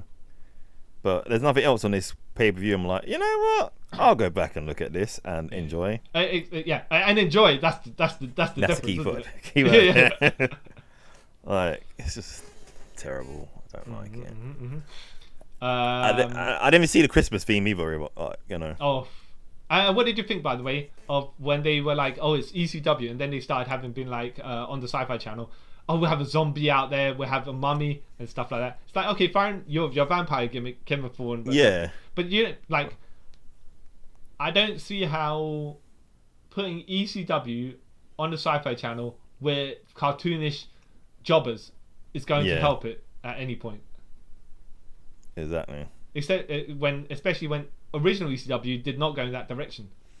Like, anything I could think of, the reason that was because Sci-Fi were paying them money and they said you have to do this. Yeah. And at that point, they didn't really care. So. And that's the thing, right? They didn't care. Yeah. But hey, it is what it is. Sadly. And it still is what it is. Yeah. But hey. So I can say to that, really. Yeah. Exactly. Would this pay-per-view have been better received if it went longer? Well, Probably. I think the fans probably No. would have. Yeah, I had to think about it, and I was like, Okay. No. You're all right to a degree, but I feel like if people were expecting a 3-hour pay-per-view and then lost 45 minutes of it, then it's more in their interest to say where's my refund, give all the bad mouthing. Yeah. However, because of how bad the entire card is already, Yes. I don't really think it would have made a difference. No. This show was dead on the water. As soon as it was announced, dead on the water. Yep. Nothing you can do about it. Yeah. But oh well, Yeah. Hasn't hurt the company. They're still around 20 years later, so hey. Well, not ECW. Well, not ECW, but Yeah, it was actually quite odd to watch, because then you're thinking, that's 20 years ago, like you're saying, almost, yeah? Yeah. And CM Punk is still there. Yeah. Not to knock CM Punk, it's just like, wow. Longevity. Yeah. Yeah. So Yeah. he must have been quite young when it started. Yeah, maybe like 28, I think, something like that. Yeah. Well, he started wrestling in 1997. I think he was like 19. Yeah.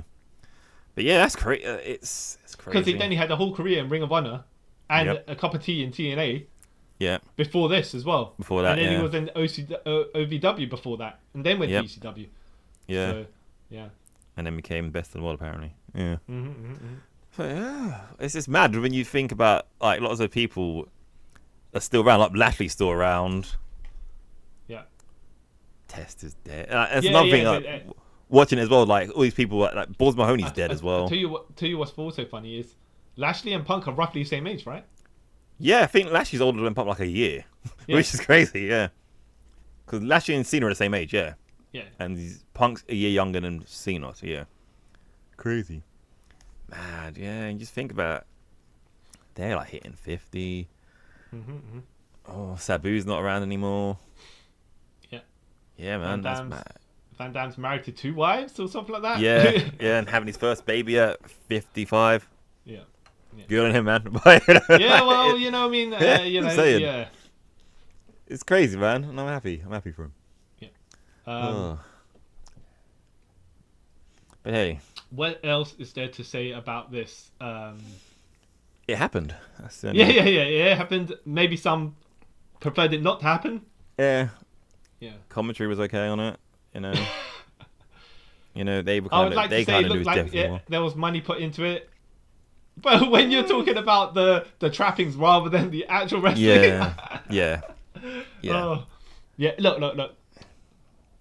Let's not go out on a negative. Say some positives and not backhanded compliments. Don't say, "Oh, it was short," and that No. Try to be a decent, genuine positives. I enjoyed. That I won't call you out on saying that's bull. I enjoyed the Hardys. Oh yeah, okay. Yeah. Alright, I'll give it. The presentation was pretty good. Mm-hmm.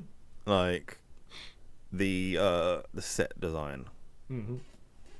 And Taz and Joey's commentary, their rapport was pretty good. Even though some stuff they're saying is a bit doesn't live up in the year 2025, but But yeah, that's the nice thing I can say about it.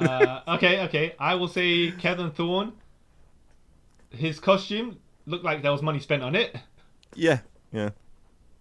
I will say they did have the Sandman come out at a particular, like they did book that segment correctly to get the Sandman to get the pop. Yeah. Let me, because like obviously he's the ECW mainstay, so logically speaking, to put him there. Yeah. The other person you could have put is New Jack, but I don't think he would have came to rescue a blonde white girl. So you want him out there as well. It's not really trustworthy. Yeah, exactly. Because things could go a very, very, very wrong, very, very quickly. Yeah.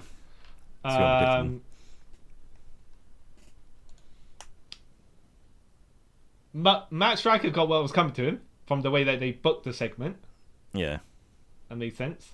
Yeah, that was about it. And they didn't tinker around with Balls Mahoney's presentation that much either. No. So he was I think the only thing that sort of changed with him. He came in with what got him over in ECW. Mm. Maybe to a toned down certain degree, but then as far as what the match was there, it wasn't exactly the greatest, but Yeah. But also he stayed true to his character. Yeah. Yeah. Elijah Burke and Sylvester Toke, like you said, they looked like the guys who would win in that match. Yeah. And there's no mystery to it. But the thing is like as well, they came in in a dominating way, so you're like, okay, maybe these guys will have a future. Yeah. It's another question, but Yeah.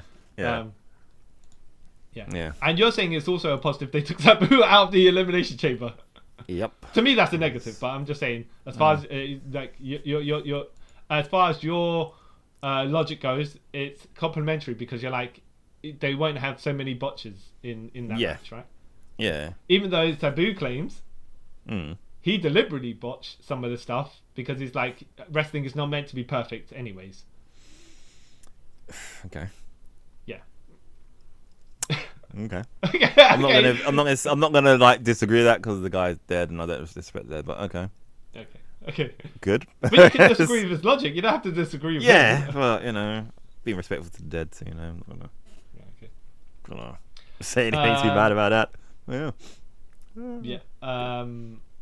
Tommy Dreamer sold a double clutch choke bomb well, but we don't know how much that was selling and how much of it was like. Yeah.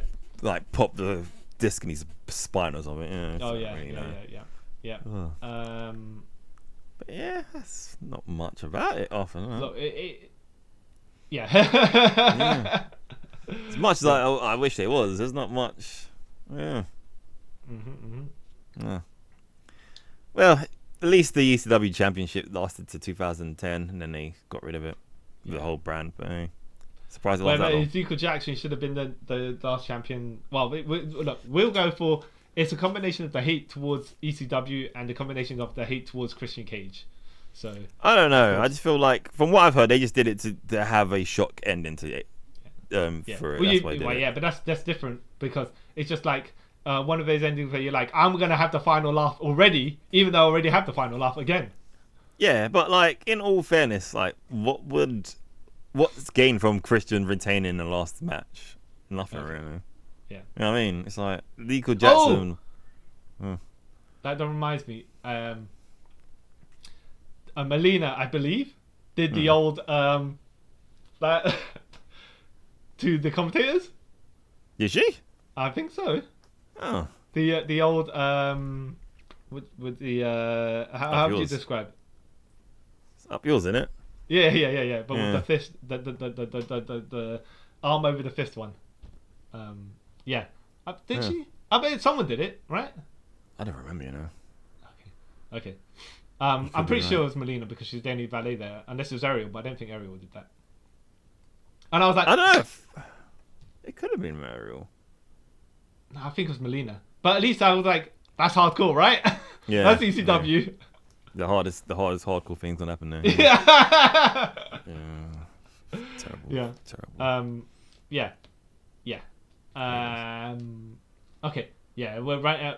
You know what? The Extreme Elimination Chamber could have been more extreme had they actually used the weapons, but it's just like it was a standard elimination chamber that just happened to have weapons within it, rather than some people have weapons in their cages. ECW style elimination chamber, which is what they should have went for.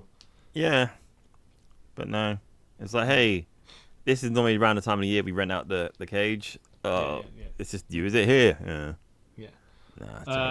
Yeah. So not to rag on the event as much as we already ragged onto it. I mean, we did try to say some good things, so we tried.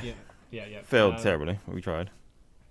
Yeah. I would say the people who've heard about it and are curious, it might not be as bad as people actually have said, but it's a low light for sure. Yeah.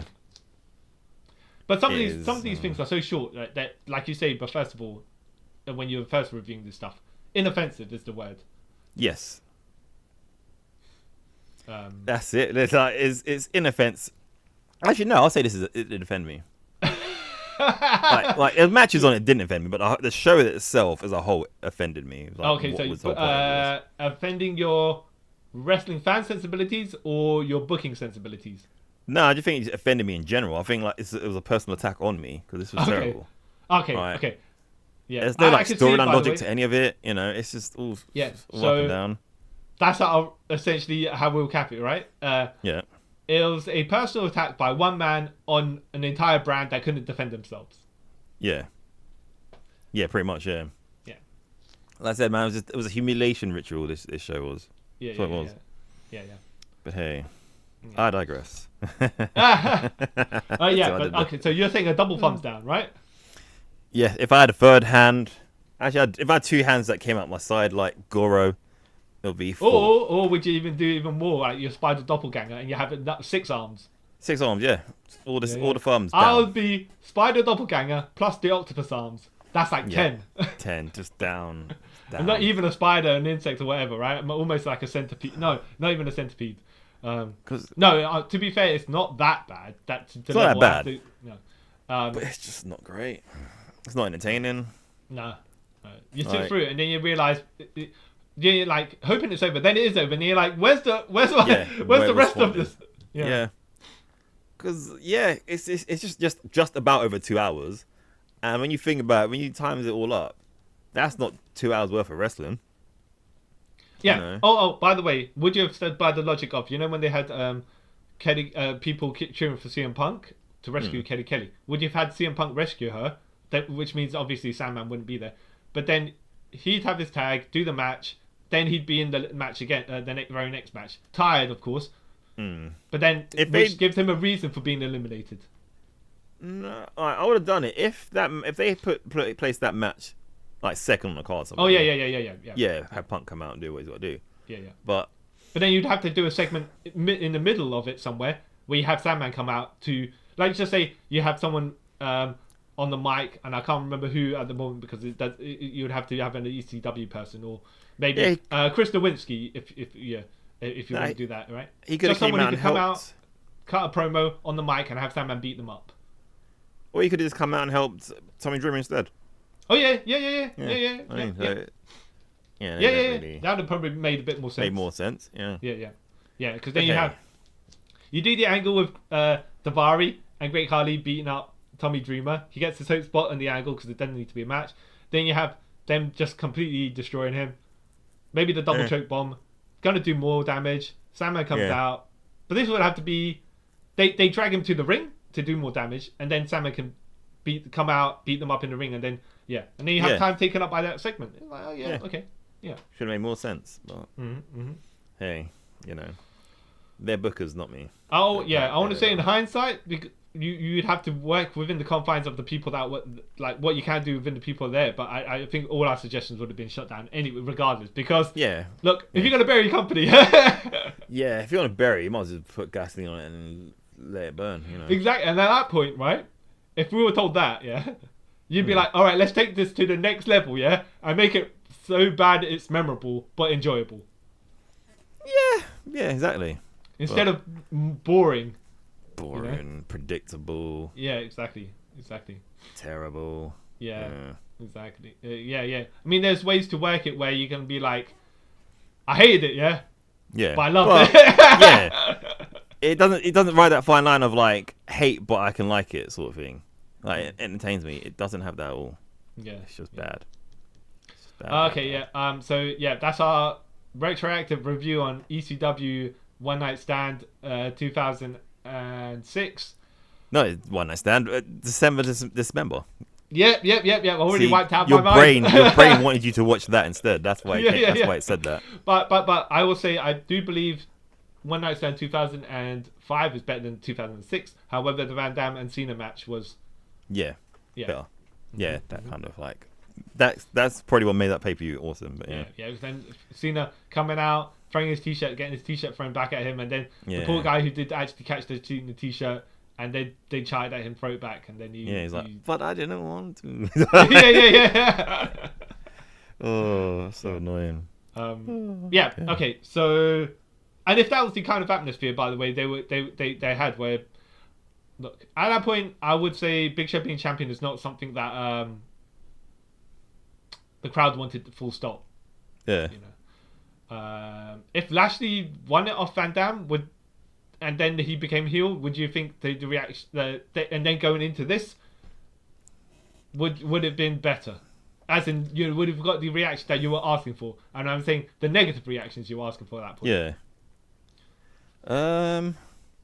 I don't know, because I feel like they weren't doing much with Bobby Lashley at this time. So if he did turn heel, it wouldn't be a big thing. Like, oh, okay, Yeah. I didn't know what but he also was. as well, they were booking Big Show terribly at this point, regardless. So whether he was EC champion, W champion or not, he was like nothing Always exciting there. to watch, unfortunately. Yeah, which is sad.